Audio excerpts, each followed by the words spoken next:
Hello guys, कैसे हो आप सभी लोग। उम्मीद करता हूँ सभी अच्छे होंगे और अपनी तैयारी को और बेहतर कर रहे होंगे। आगे एक और वीडियो लेके आपके लिए। थंबनेल पे आपने देख लिया होगा कि बुरी खबर के पीछे थोड़े से सस्पेंसेस हैं, वो मैं आपको बताता हूँ कैसे क्या है। कुछ एक को गलत लगेंगे, कुछ एक को सही लगेंगे, लेकिन सही है वो सही माना जाएगा।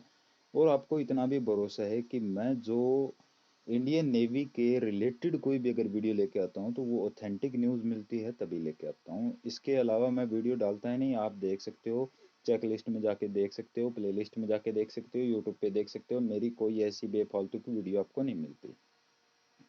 अभी बात क्या चल रही है, रिजल्ट आपका इनसेट 2023 का आपका आ गया था।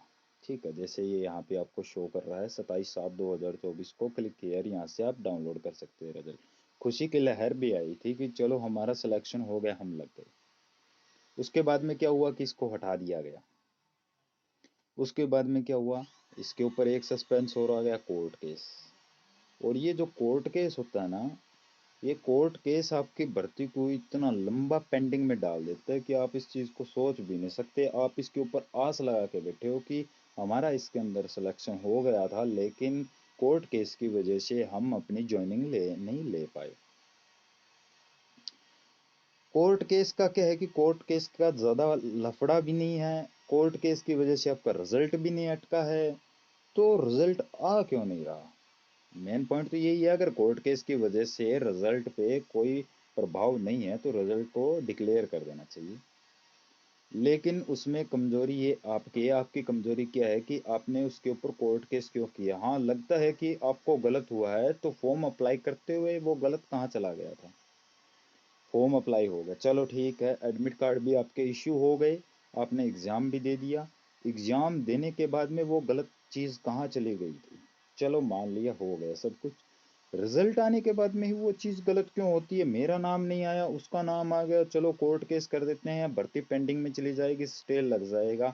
और रिजल्ट नहीं आएगा, हमारी ज्वाइनिंग नहीं हुई तो उसकी भी ज्वाइनिंग नहीं होगी। तो ये सरासर गलत है। जो चीज़ अगर आपको गलत लग रही है तो वो पहले ही उसको करो ना।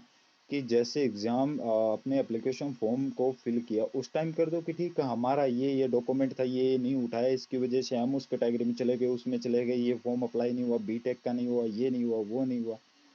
उसके बाद में चलो छोड़ो, एडमिट कार्ड इश्यू हो गया, एग्जाम देने में आपको लगा कि हाँ यहाँ पे दिक्कत है, उस टाइम कर दो कोर्ट केस। ठीक है, हमको ये यहाँ पे लगा, ये इसका प्रूफ है और इसके साथ ये चीजें हैं, उस टाइम कर दो। लेकिन समझ में ये चीज नहीं आ रही कि जब आपका रिजल्ट आउट हो गया उस टाइम आपको ये कोर्ट केस कहाँ से दिख गया। हालांकि आपको कोर्ट केस पहले करना चाहिए। पहला पॉइंट आपका ये क्लियर है कि कोर्ट केस से रिजल्ट के ऊपर कोई प्रभाव नहीं, कोई स्टे नहीं है। अगर रिजल्ट चाहे तो आपका रिजल्ट आज आ सकता है, कल आ सकता है, ठीक है, रिजल्ट के ऊपर कोई नहीं। लेकिन ये कमी आपकी ही है, उसी की वजह से आपका रिजल्ट अभी रुका हुआ है। और उस कोर्ट केस का कोई फायदा भी नहीं होने वाला, मैं पहले ही आपको इस चीज के बारे में बता दूं। उस कोर्ट केस का कोई फायदा भी नहीं है, क्योंकि जो नोटिफिकेशन वो जारी करते हैं तो हम क्या है कि वैकेंसी का पढ़ लेते हैं, कितनी वैकेंसी है, कौन सी कैटेगरी की, और कितनी उसकी एज है, और क्या क्या उसके अंदर डॉक्यूमेंट रिक्वायरमेंट है, और क्या उसकी लास्ट डेट है। बस इतनी चीजें पढ़ते हैं। उसके नीचे जो पूरा क्राइटेरिया दिया होता है उसके अंदर सब कुछ इंडियन नेवी के हाथ में है। कितनी वैकेंसी बढ़ानी है घटानी है वो इंडियन नेवी के हाथ में है। कैसे कौन से बच्चे का एग्जाम दिलाना है नहीं दिलाना है, किस वजह से वो एग्जाम नहीं दे पाएगा, वो हर एक चीज उनके हाथ में। रिजल्ट को वो रोक सकते हैं, ये भी उनके हाथ में। ज्वाइनिंग को वो रोक सकते हैं, ये भी उनके हाथ में। हर चीज जब इंडियन नेवी के हाथ में है तो आपको कोर्ट केस से क्या फायदा हो। कोर्ट केस से एक दो स्टूडेंट को अगर फायदा हो भी गया तो वो फायदा ना मानो, क्योंकि 700-800 बच्चे उसी कोर्ट केस की वजह से अटके हुए हैं, ठीक है, कोर्ट केस की वजह से वो अटके हुए हैं।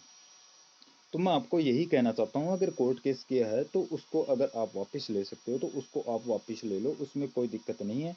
वरना यही है कि उन्हीं एक दो बच्चों की वजह से पूरे के पूरे 700 से 800 कैंडिडेट हैं जो कि परेशान हैं इस चीज़ से कि हमारे ज्वाइनिंग कब होगी।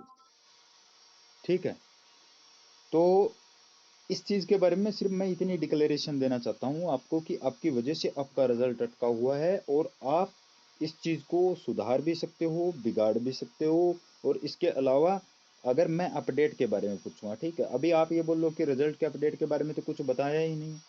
तो रिजल्ट के अपडेट के बारे में आपको बता दूं, अगर कोई भी ऑफिशियल को आप पूछोगे कि रिजल्ट के बारे में क्या जानकारी है, तो वो सीधा, क्योंकि उनके पास अभी पॉइंट ऑफ व्यू मिल चुका है कि कोर्ट केस हो रखा है, ठीक है, पॉइंट ऑफ व्यू उनको मिल चुका है कि कोर्ट केस हो रखा है, तो कोर्ट केस का जो फैसला आएगा उसके अनुसार हम रिजल्ट को डिक्लेयर कर देंगे।